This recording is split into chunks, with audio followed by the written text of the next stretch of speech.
Bismillahirrahmanirrahim. Assalamualaikum warahmatullahi wabarakatuh. Perkenalkan, saya Rizke Putri Dian Syahrani dengan NIM 2131047 kelas PIAUD 6B.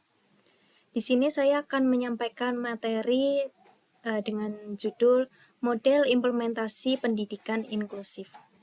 Jadi model implementasi pendidikan inklusif ini untuk menjawab bagaimana anak berkebutuhan khusus diberikan layanan atau ditempatkan dalam sekolah reguler. Sebelum kita masuk ke apa saja model pendidikan inklusif atau model layanan pendidikan inklusif, kita bahas dulu terkait apa itu pendidikan inklusif secara sederhana. Pendidikan inklusif menjadi salah satu lembaga pendidikan yang diselenggarakan oleh pemerintah dengan maksud memberikan ruang peserta didik berkebutuhan khusus untuk memperoleh pendidikan atau pembelajaran selayaknya dengan peserta didik reguler tanpa memandang perbedaan. Jadi manfaat dari pendidikan inklusif ini karena memberikan pendidikan yang sama bagi anak berkebutuhan khusus ataupun anak normal sehingga akan terjadinya interaksi saling memahami, saling mengerti sehingga akan memunculkan empati dan toleransi bagi peserta didik.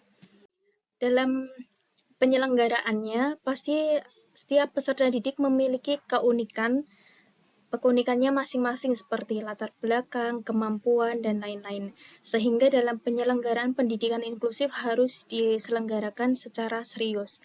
Penempatan peserta didik berkebutuhan khusus perlu memperhatikan potensi, jenis, serta tingkat kelainan atau kebutuhan anak, atau dapat dikatakan keunikan-keunikan anak itu tadi. Nah, setiap kategori peserta didik berkebutuhan khusus akan memperoleh layanan yang disesuaikan dengan satu dari model pembelajaran, yang disesuaikan juga dengan kebutuhan anak.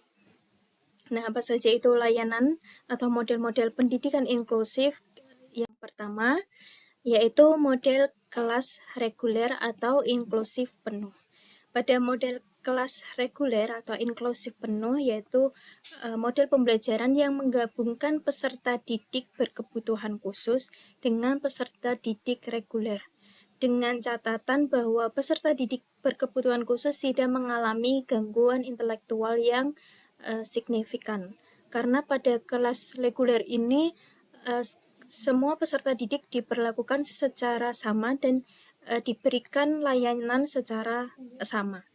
Yang kedua adalah model klaster, yaitu peserta didik berkebutuhan khusus dikelompokkan tersendiri, akan tetapi tetap belajar secara bersama-sama dengan peserta didik reguler dalam satu kelas. Nah, peserta didik berkebutuhan khusus ini didampingi oleh guru pendamping.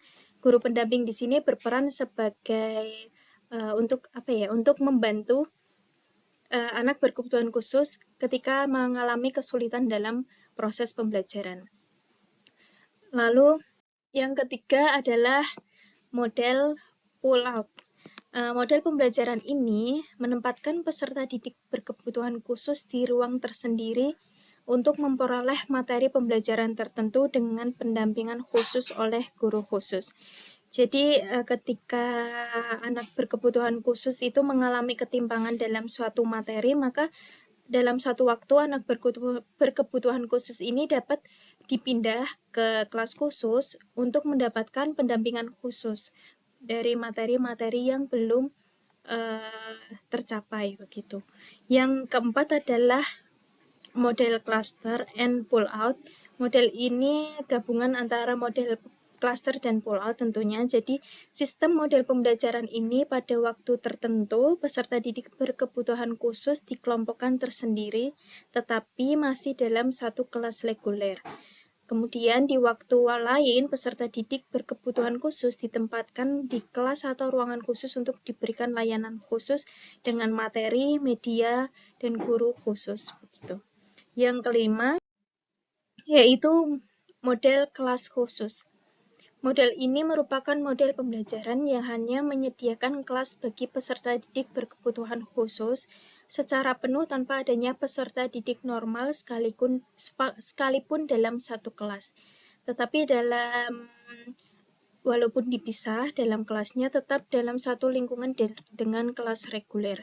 Sehingga anak berkebutuhan khusus memang tidak dapat berinteraksi secara langsung dengan anak-anak normal dalam pembelajaran, tetapi mereka dapat berinteraksi di luar pembelajaran. Lalu yang keenam adalah model khusus penuh.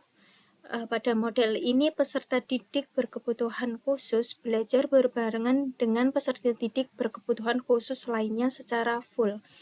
Jadi tidak bercampur dengan peserta didik reguler meskipun dilaksanakan di sekolah reguler. Nah, dalam model-model layanan pendidikan inklusi ini dapat dipilih sesuai dengan kebutuhan peserta didik. Seperti itu. Mungkin sekian presentasi dari saya, kurang lebihnya mohon maaf. Wassalamualaikum warahmatullahi wabarakatuh. Presentasi 7.